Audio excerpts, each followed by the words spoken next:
Hi everybody, and welcome back to Soundwell Guitar.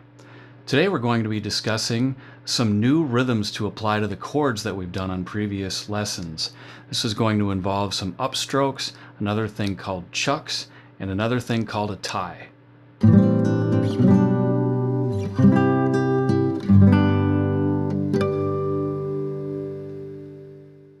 Alright, let's get started. We're going to do some more interesting rhythms. Should really spice up your playing. You can play these along with the chords that we've done on previous lessons. If you haven't seen those, I recommend that you check them out so you've got some chords to work with, or maybe you're already familiar with a few basic chords and you can just jump right in. So far in all of our other lessons, we've done rhythms taking the pick and strummed down on the chord. And we did a lesson where we strummed down on the lowest note of the chord and strummed down again. So it's always involved aiming for the floor with our pick. What we're going to start doing now, though, is a rhythm that involves the pick going up this way. Now, when we do that, it typically comes after a downstroke. So we're going to start with just the most basic linear pattern of upstrokes, where we're going to go down and then up, then down again, then up, down again, then up, and down again, and up. Now if you've counted, that's 8 pick strokes total, but the way we want to look at that is a 4/4 count, and then that was only one measure. Meaning that down, up, down, up, down, up, down, up was actually only 4 beats. That can be confusing sometimes because when we're thinking of counting in music and doing beats, we oftentimes figure that every time we're doing something with a pick, that would be a beat. In the case of this rhythm, that's not going to be the case. The downstroke is where the beat is, 1. And then the upstroke is in between that beat, and then the next downstroke's on 2. Now, the whole counting thing is very helpful for maintaining a steady rhythm. And so counting the beats is something that you're already familiar with, but how would one then count what happens right in between the beat? Oftentimes what people do that's really helpful is they say and in between the beats. So it's got this 1 and 2 and 3 and 4 and. Now I was kind of emphasizing the and as I did that just so that you could hear it, but we want to be careful not to emphasize it because then we wind up kind of doing this like 1 and 2 and sort of sound, and next thing you know the and is actually getting the beat. This is actually what is known as eighth notes, but we're not going to get too deep into that kind of thing right now. We're just going to try to feel out that rhythm. So you've got your 1, 2, 3, 4, and now we're going to fit those ands in there, the upstrokes in between. 1 and 2 Now, the interesting thing about the upstroke is you'd almost think that it's the exact opposite of a downstroke. The downstroke starts on the big string and rakes all those strings. And that's the goal. You want to get them all in there. But the exact reverse of that sounds kind of weird.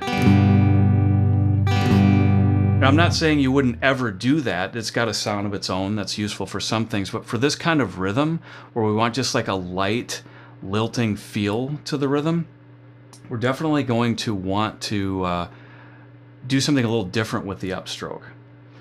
I'll show you what it would sound like if I did the exact reverse for the upstroke in that context. If I went like this, it sounds kind of weird. I'm sure you haven't heard too many songs on the radio that did that. The idea is with the upstroke, try to just be lighter with it and just graze the strings as you come up and you're getting ready for that downstroke to come back in. See that? Just kind of grazing the higher register. This isn't me encouraging you to be sloppy or lazy about it, but really that upstroke should be lighter because it's not on the beat. I'll go ahead and play 4 measures of that and you can hear what it sounds like then.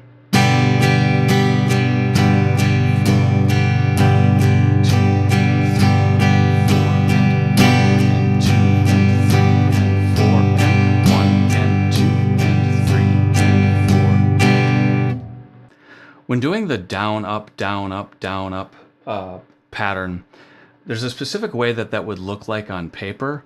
I'm going to write that down. As you can see, the down, up strokes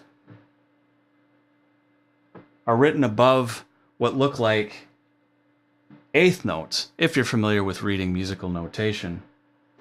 It's just like when we were doing the alternate picking on one string.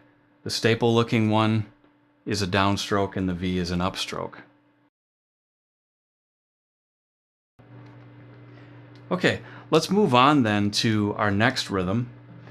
What we're going to do is we're going to count the 4/4 count, and when we get to beat 3, we're not going to strum the chord.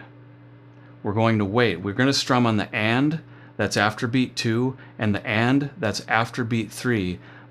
But when there's beat 3, we're not going to strum. We can lift our pick or whatever it is we need to do to get it ready for the next part of the rhythm, but we're not going to strike the strings with it.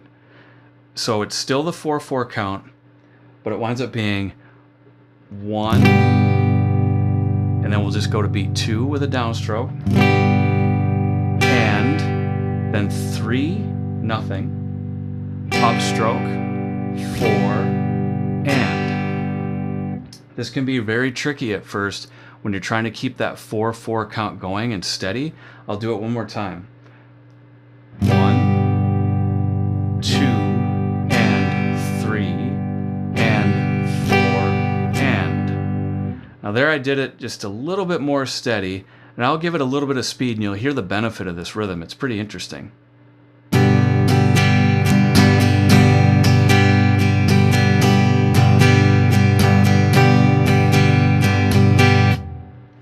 So this rhythm that we were just doing then, where we don't strum on the 3rd beat, that is what is called a tie. This is something that it applies to all instruments. You can see it in all different instruments' musical notation.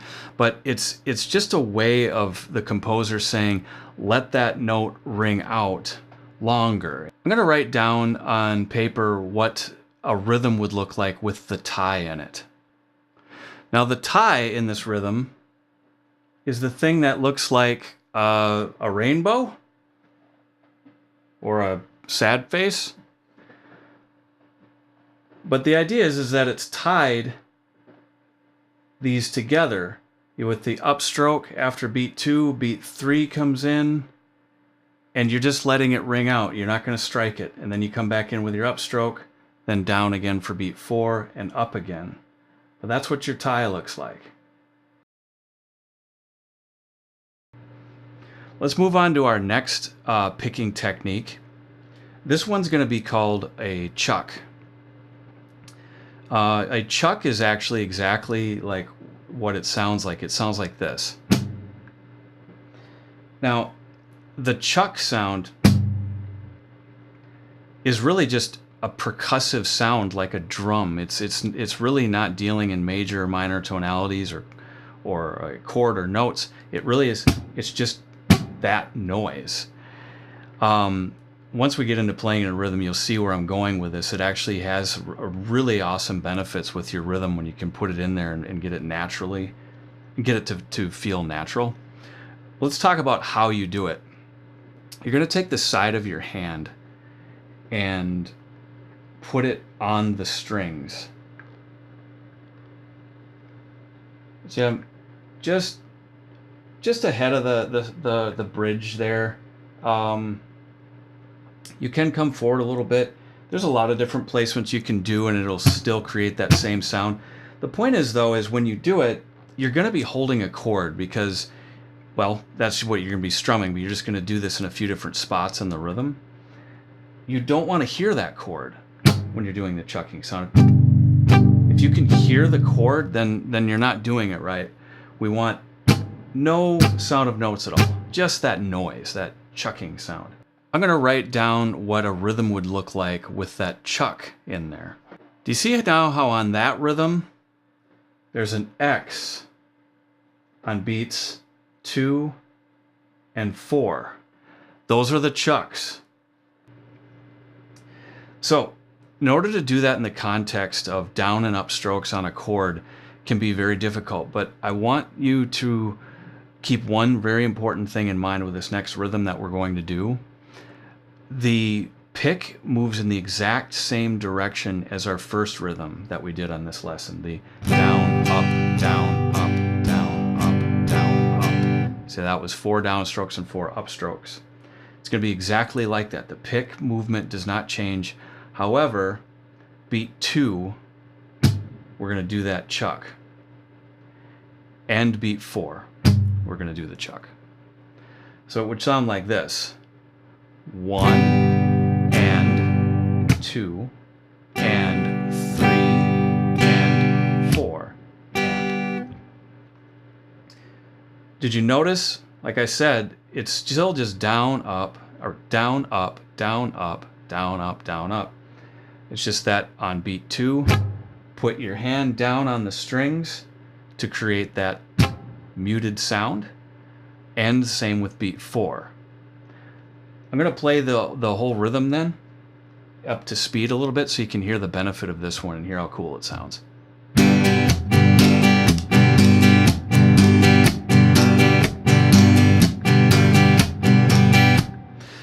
So I hope you find those interesting.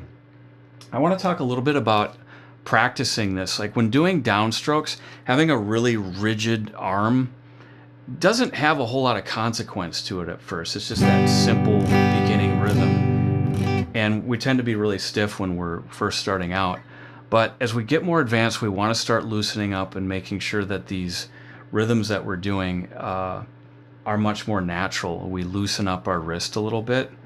There's kind of a silly illustration I use with a lot of the kids that's kind of funny, but it really is sort of stuck with me, and that is with loosening up the wrist. I've often thought of like when you're holding the pick, it almost kind of looks like, you know, a sock puppet. I don't know if you've ever done that before. You put a sock on your hand and you can create a puppet. However, to animate the puppet, probably the most common animations we can do is like it can say yes and no. And when I think about that movement, like we can all do that when we're not thinking about playing guitar and chords and holding a pick and all that. We're just thinking of something as silly and simple as a sock puppet. We tend to loosen up our wrist a little bit. We want that same motion when we're strumming our chords. And this really is beneficial when we're doing that upstroke, downstroke feel. Now I'm just doing variations on the rhythm, but I just wanted to show you just that more loose and light feel, not like a real rigid.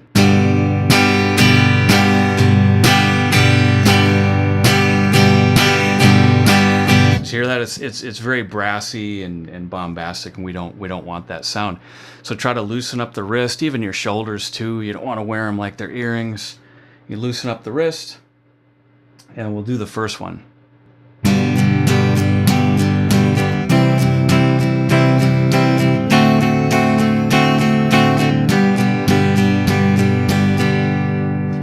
Here's the next one with the tie in it.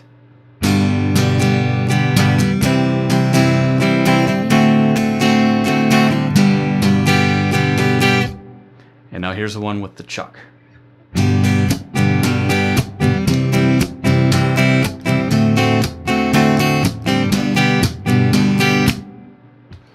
Well, I hope you've enjoyed this lesson. I'm having a lot of fun making these things. I appreciate all the support I've gotten and the subscribers and comments.